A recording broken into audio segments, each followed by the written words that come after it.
Shalom, it's the brother Kadash. We're going to start off by giving all praise to Yahweh, Hashem, Yahushai, Hashem, Kadash. Double honors for the apostle of today. Most of all, peace, blessings, and honors to all the brothers in this truth. So today, we're going to be starting out just another day of camp. Pretty much out here, just holding camp. Even when it's cold out here, but you just got to get out here. Sometimes you got to get out here by yourself. Got the 12 tribe chart. You know, we pretty much downtown Springfield. Just bringing out the truth, you know. Another day of camp. Hopefully you can hear me. Hopefully the camera's picking it up. Shalom, shalom to all brothers out there. Hopefully this could be, you know, another edifying camp to any brothers that may be watching. Today's topic is going to go in on, we right down here too, so it be loud down here. But today's topic going to go right in on revealing that man of sin. When it says Esau, revealing Esau pretty much. You know, second Esdras, when it's talking about Esau, you have to know who Esau is in order to know about the prophecies. In order to know the judgment that's coming down on the different nations, you have to know who these different nations are. You know, so the man of sin, the most wickedest man on earth, has to be revealed. You have to put two and two together, using the Bible, using scriptures, in order to reveal and understand who this man is. That's the only way. You can't understand none of the prophecies if you don't even understand who the Edomites are, or know who are the Edomites. Like, for example, Alexander the Greek, called him Alexander the Great, he was an Edomite. So you have to know who the Edomites is. You can go to the Moabite circumferences to see who the Moabites are. You know, the Muslims, they tell you they come from Ishmael, so you know who the Ishmaelites are. You know who the Canaanites are, the Hamites, because Africans tell you they go back to Ham, especially the Egyptians, the Israelis. So you have to know the players of the Bible in order to understand prophecy. You have to know who the Israelites are. You have to know who Jacob is. You have to know who fits the curses in Deuteronomy to be able to identify each player to understand the scriptures and prophecy. So we're going to break that down. We're going to start in Habakkuk chapter 2. We're going to start in Habakkuk chapter 2. We're just going to start at verse 3. For the vision is yet for a appointed time, but at the end it shall speak. So the vision is for a appointed time, but at the end it's going to speak who the Edomites are. You're going to be able to see these things by the things that they do and not lie. Though it tarry, wait for it, because it will surely come. It will not tarry.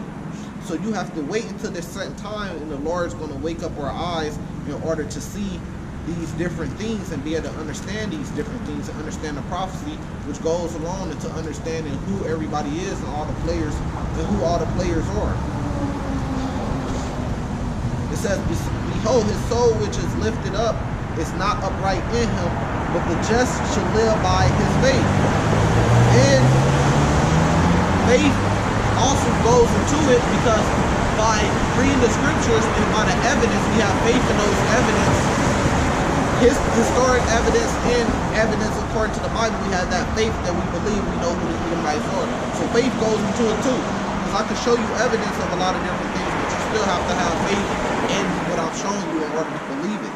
It says, yeah, also because he transgressed about wine, he is a proud man, neither keepeth at home, who enlargeth his desire as hell, and is as death, and cannot be satisfied. I mean, that's just like America. They didn't keep at home. They came to another land and they stole it. Just like Israel. People in the land, they didn't keep at home. They went to that land, they stole it. So who is this talking about? Neither keepeth at home, who enlarges his desire as hell and as death. It cannot be satisfied. But gather unto him all nations, and heap unto him all people. So that's exactly what America is. It's a place where all nations are gathered and all people are heaped into him.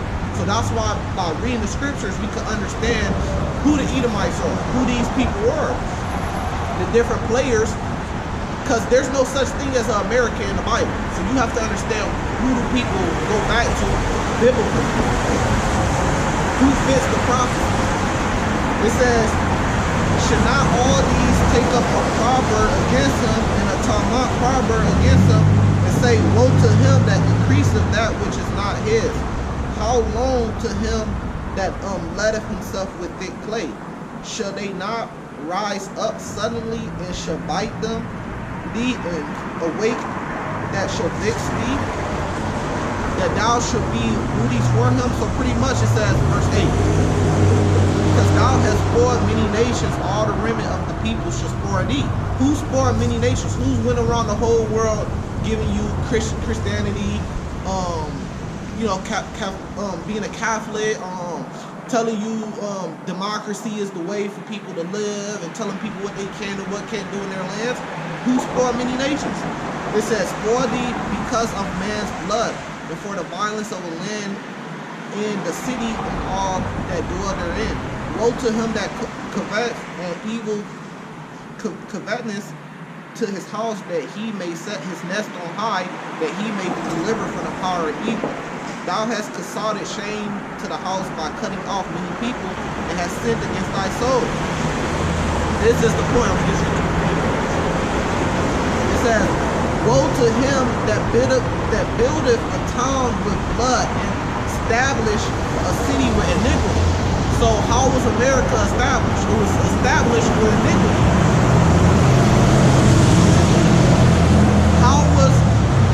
How was America built? It was built with blood. So you had genocide of Native Americans, which are Israelites according to the Bible, and you had the transatlantic slave trade with the Negroes. That's all established in a town with blood. I'll read it again. Woe to him that buildeth a town with blood, and established a city with iniquity. It was all due by iniquity, which was rape, murder, robbery, all different types of iniquity. Any sin that you could think of, that's how America was established.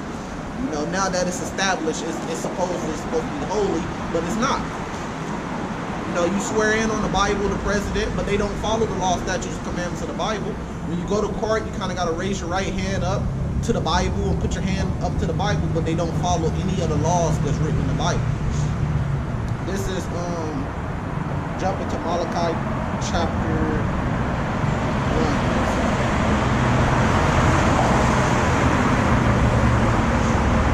Just going in trying to expose that man, right? Who is this talking about? This is Malachi chapter 1. Starting at verse 2.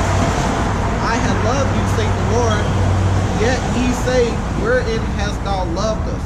Was not Esau's Jacob's brother, saith the Lord, yet I love Jacob? I hated Esau and laid his mountains and his heritage waste for the dragons of the wilderness. Whereas Edom say, we are impoverished, but we will return and build the destined place, and they returned. You know, after the Dark Ages, you had them return to take kingdom of the earth. They returned and they rebuilt the cities, you know. Say the Lord of hosts, they should build, but I will throw down. So they build up America, but the prophecy is the Lord is going to come back with the second death, and he's going to destroy this place. And they should call them the border of wickedness, and the people against who the Lord has indignation forever. The Edomites, they are the border of wickedness. When you're the border, it's like you're the most of it, meaning they're the most wickedness on earth. So who's the most wickedest people on earth? Who dropped atomic bombs on people? Who took people into slavery? Who committed genocide? You know, it doesn't take a rocket scientist to know that. But this is referring back to prove that the Lord is going to come back and destroy this place. This is Daniel chapter 2.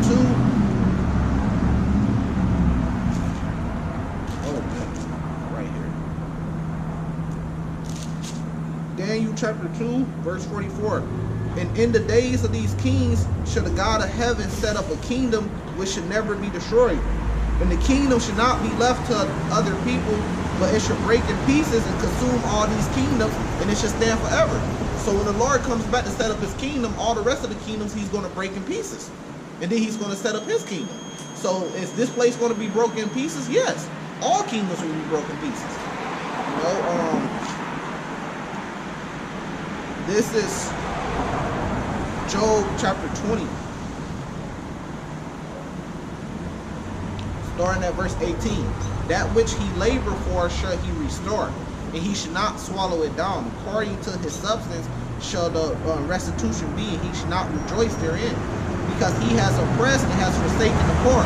So America was built, but now they're going to go to their new world system, their one world order,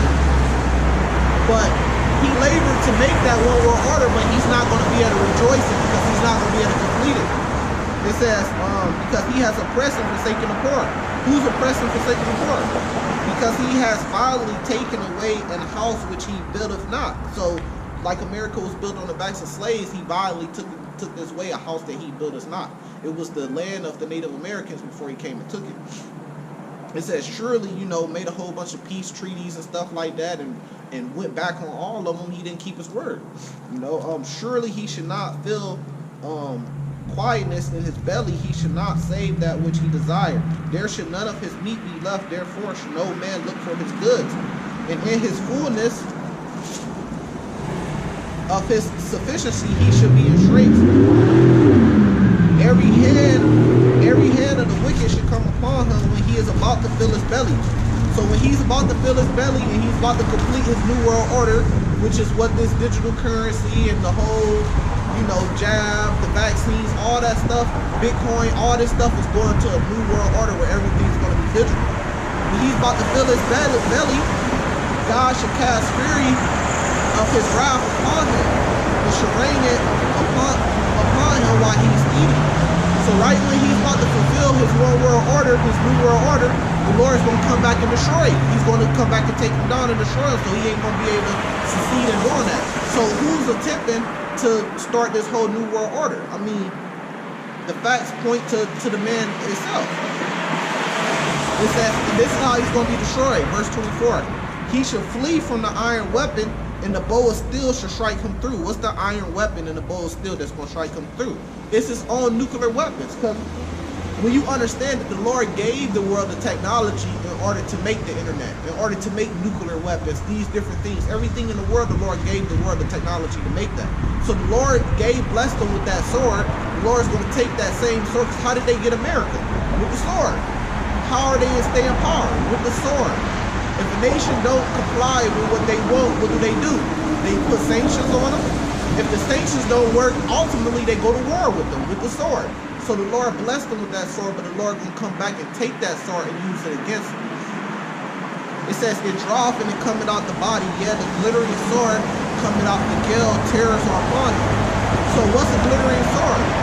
If you see a missile go off, or you see like a nuclear weapon sword go off, it shoots in the sky, and it looks like a shooting star in the sky until it comes down and hit its target.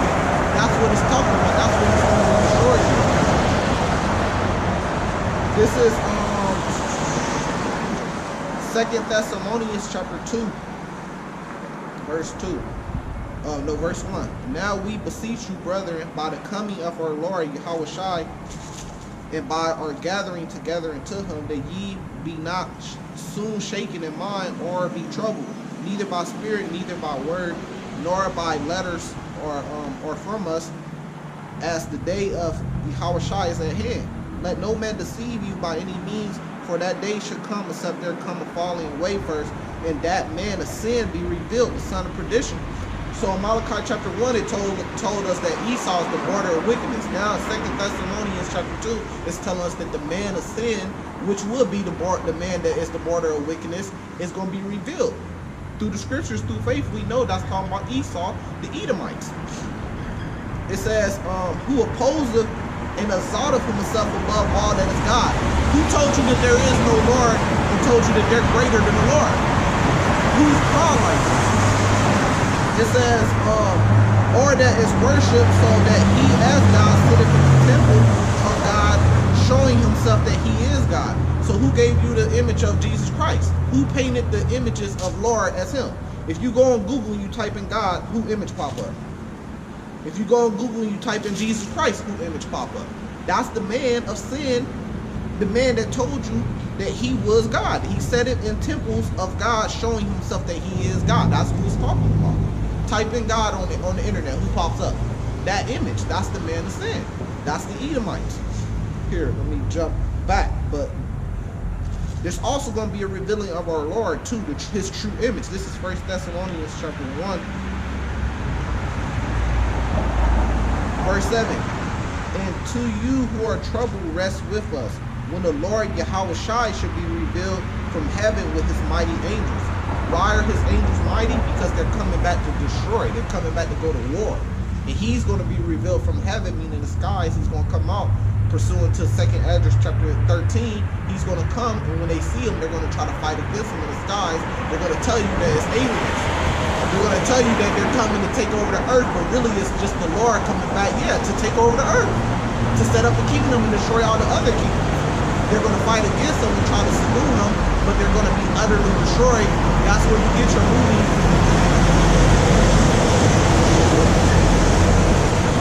That's where you get your different movies like Independence Day 2, stuff like that, the Avengers, which Thanos come back. He's pretty much just an example of the Lord coming back to destroy the earth and set up his kingdom of heaven, and pretty much they're fighting against him because they know he's coming back to destroy what they built, what they worked so hard to build. Because it's wickedness. They built it out of iniquity.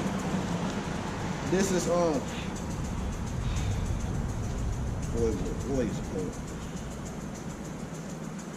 here, let me jump to Revelations chapter 12. I'm not gonna be out here for a long time, man. It's freezing. Revelations chapter 12, verse 7. And there was a war in heaven. Michael and his angels fought against the dragon, and the dragon fought against his angels. So what it's talking about is this beast system, which the Lord refers to as a dragon. The different nations that come together that's going to fight against the Lord in the heavens. It says, verse 8, and prevailed not, neither was their place found any more in the heaven. Meaning they're going to be destroyed, they're going to be wiped out and taken out of rulership. It says, and the great dragon was cast out, that old serpent called the devil and Satan, which deceiveth the whole world. He was cast out into the earth, and his angels were cast out with him, because the same spirit that was in the serpent that was in the garden, and the garden with Adam and Eve, is the same spirit that went into Cain. That same spirit of Cain went into Esau, the Edomites today. You know, he deceived the whole world. He the one that gave you Christianity, you know, made you a Catholic. He's the one that told you the Lord looks like the image that pops up when you Google Jesus or God. He's the one who told you the people living in our land are the Jews when they're not the true Israelites, because they don't fit none of the curses that the Israelites will be under when the Lord comes. The Lord said, look, these curses are the Israelites going to be. They're going to be the meek of the earth. They're going to be at the bottom. They're going to be in captivity when I come, and I'm going to come and set them free. Do they fit those curses? No, our people fit that curses. The 12 tribes, so-called Negroes, Hispanics, and Native Americans, we fit those curses. So through faith, we know that we are the true Israelites in the Bible.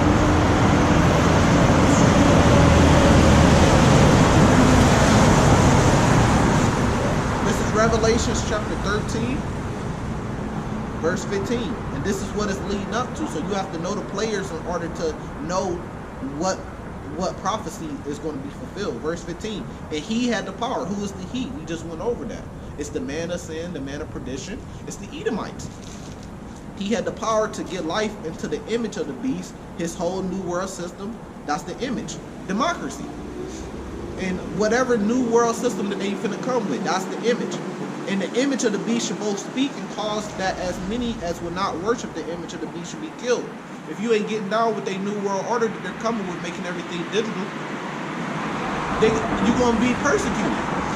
It says, he caused all, both small and great, rich and poor, free and bond, all men on earth, to receive a mark in their right hand or in their foreheads. And through faith, we believe that that's talking about the micro implant chip that they're coming with. You know, this whole pandemic thing was created in order to get you to take the jab, because you can't say the other word on the internet. The jab. Once you take the jab, you got to prove that you got it to be able to fly, to be able to get hotel rooms,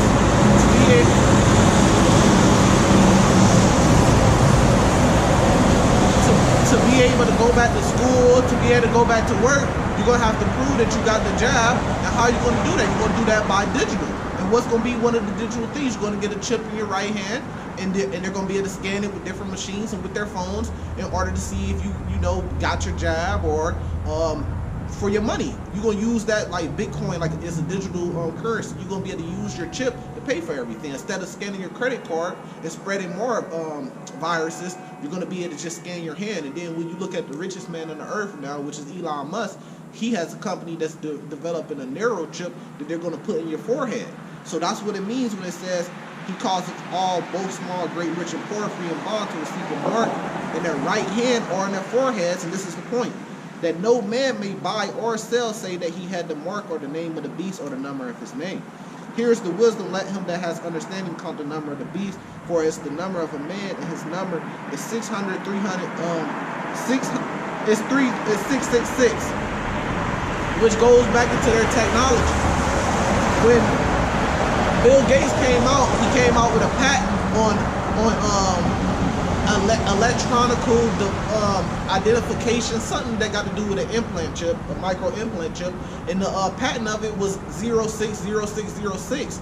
Now on the History Channel, when we was doing research, we seen that they tracked that the number 666 goes back to Nero, but they didn't understand it. It didn't go back to the individual Nero. It goes back to the man that he is. Nero was an Edomite, so it goes back to their forefather Esau. It goes back to the Edomites. That's why it says understand the number of the beast, or the number of a man, for it is the number of a man. It's the number of Esau.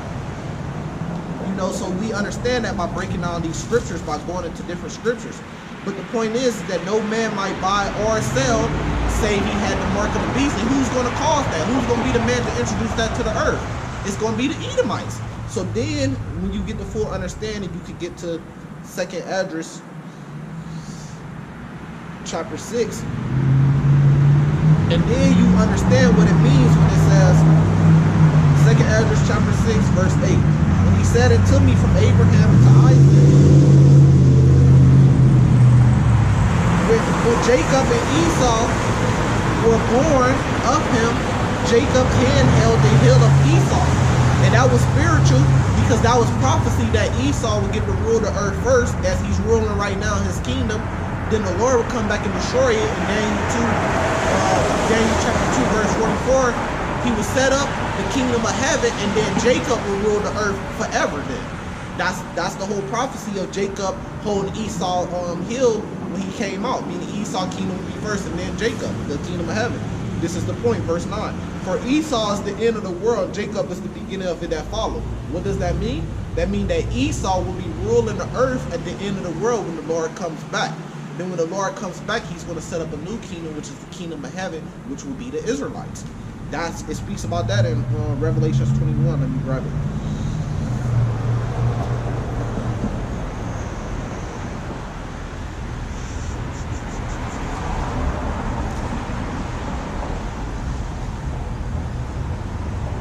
Revelations 21, verse 1. And I saw a new heaven and a new earth, for the first heaven and the first earth was passed away, and there were no more sea. Does that mean that the earth was destroyed?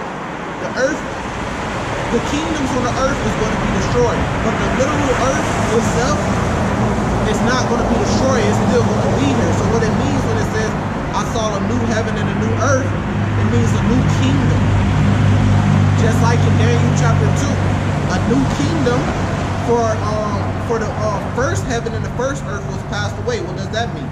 That means that the last kingdom, which is the kingdom of Esau, which is right now, because Esau will be the end of the world, has passed away, right? And I, John, saw the holy city of New Jerusalem coming down on God, from God, out of heaven, prepared as a bride to adorn her husband. I mean, they was coming back down to inherit the earth. The kingdom of heaven is going to be here on earth. Now, who are the Edomites? Who's in rulership? Who's going to be in rulership when the Lord returns? We're living in the end days right now. That tells you who the Edomites are today, because the people who are in rulership are the Edomites, because the Bible tells us that the Edomites are the end of the world. Jacob is the one that's following. I mean, they will be in power at the end, and then you have the kingdom of heaven. This is, oh, man. Revelations chapter 21, verse 12. And it had a wall great and high and 12 gates. And at the 12 gates, 12 angels, and the names written thereon, which are the names of the 12 tribes of the children of Israel. So that's who the kingdom for is, for the 12 tribes of Israel. As far as the other nations, this is verse 24 in Revelation 21. And the nations of them which are saved shall walk in the light of it. And the kings of the earth do bring their glory to honor it. And it says, this is the point, the gates of it should not be shut at all by day, for there shall be no night there, and they should bring the glory and the honor of the nations into it. Meaning all the nations, our gates are going to be open for all the nations to bring their glory and their honor. Here, this is jumping back in Isaiah 60. I'll leave off of this one. It's cold. It's going to be a short camp. I ain't going to be out here all day. Isaiah 60, verse 11. Therefore thy gates should be open continually, that they should not be shut day nor night, that man may bring into thee the forces of the Gentiles, and their kings may be brought. Same thing in Revelation 21. For the nation and kingdom that would not serve thee shall perish. Yeah, those nations shall utterly be wasted. So how can all nations be saved with the Israelites to inherit the promise in the kingdom of heaven if they must serve us? And if they don't serve us, they're going to perish. Right? This is the point though, verse 14. The sons also of them that afflicted thee shall come bending unto thee, and all they that despise thee shall bow themselves down at the soles of thy feet, and they shall call thee the city of the Lord, and Zion the Holy One of Israel. So who afflicted us? The Edomites and all the rest of the other nations, but who's in control ruling the earth right now? The Edomites. So who is that today? You so-called European or so-called white man, they are the Edomites. So through bringing out all these scriptures, and through faith too, we put together the pieces of who the Edomites are, you know? I bring out plenty of scriptures, Old Testament, New Testament, Apocrypha, to prove who the Edomites are today. So through faith, we understand that. This is going to be a short one today because it's cold. Hopefully this has been edifying. Keep the truth. I want to say, give all praises to Yahweh, Bahashem, Yahweh Shai, Bahashem, Kakadash, double honors to our apostles of Great Millstone. Peace, blessings, and honors to all the brothers who are true. Salvation to the elect, Shalom. Woo!